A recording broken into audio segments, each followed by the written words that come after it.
আসসালামু আলাইকুম শাইখ ওয়ালাইকুম রাহমাতুল্লাহ।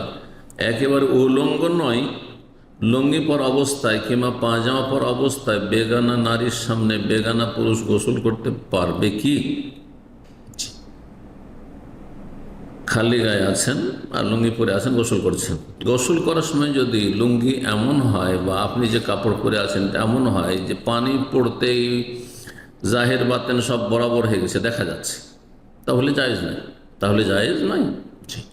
অনেকে এরকম করে, সাদা কাপড় পরে আছে, পাতলা কাপড় পরে আছে। মহিলারা এমনকি পুকুরে গোসল করে, নদী, বিশেষ করে নদী পুকুর এইসবে যে ওইসব মহিলারা গোসল করে, এরা অধিকাংশ বেহায়াবি কথা, রাগ করবেন না।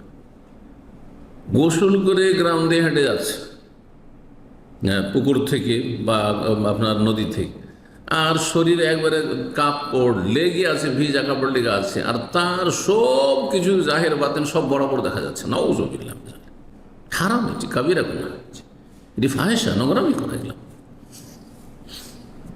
এরকম পুরুষের ক্ষেত্রেও সাদা লুঙ্গি পরে আছেন, পাতলা কাপড় পরে আছেন, আর গোসল করেছেন, আর তারপরে শরীরে কাপড় লেগে গেছে ভিজে, আর মহিলা তাকাচ্ছে, না জায়েজ নয়। কিন্তু এমনি আপনার ঢেলা ঢালা কাপড় আছে, মোটা কাপড় আছে, আর পানি পড়লেও তাতে ভিতরে কোনো অবস্থা বোঝা যাবে না বা দেখা যাবে না, প্রকাশ পাবে না, তাহলে বেগানা মহিলার সামনে গোসল করা জায়েজ রয়েছে। কিন্তু ফিতনার আশঙ্কা থাকলে করবেন না। আপনার নিয়তি যদি খারাপ থাকে যে বেগানা মেয়েদের সামনে গোসল করব, যাতে করে আমার গাটা দেখে, শরীর দেখে, আর দেখার পরে আমার দিকে আকৃষ্ট হয়। যুবকরা এরকম ফিতনায় পড়ছে অনেক।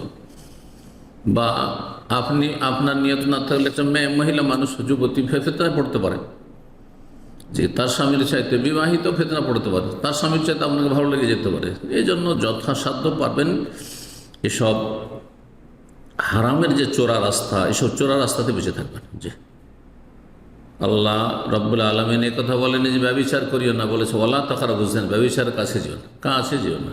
যে তো যাতে ফিতনার রাস্তা খুলে যায়,